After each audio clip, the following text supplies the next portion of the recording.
Is there a problem? To what extent? And what, if any, are your ideas to address this problem now or going forward? And we'll start with Nancy.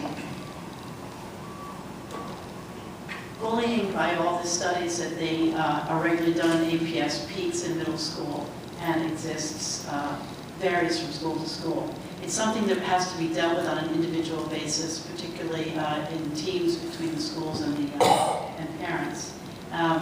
As part of the Arlington Tiered System of Support, which is an intervention program that we are slowly rolling out throughout the county, we really have to have specific interventions for situations like this that we put into place. Those are already in existence, but we really need to focus those even more. And I think Jefferson is a great example where you also have to talk about the culture in the school that really supports everybody understanding each other and where students work together to make sure that the bullying doesn't happen. So I'm really proud of the efforts that Jefferson and the parents have been supporting that, as has the school administration here.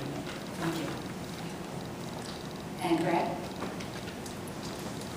Bullying is one of the problems that we need to be constantly aware of and on top of. As a gay man, I can tell you that's personally a painful experience for me.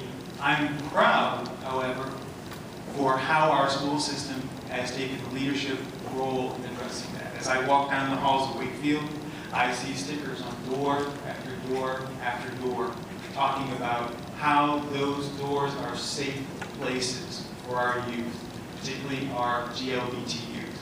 And in particular, I'm very proud of the fact that we have a transgender youth at Wakefield who's one of my supporters, and that he can be out as a transgender in our school system and feel safe. And Barbara? I am tremendously sad to report that I have talked to many, many voters at the door. Like I reported, I've been to every precinct in Arlington. I have talked to multiple families who have reported to me that their child has been bullied in our schools.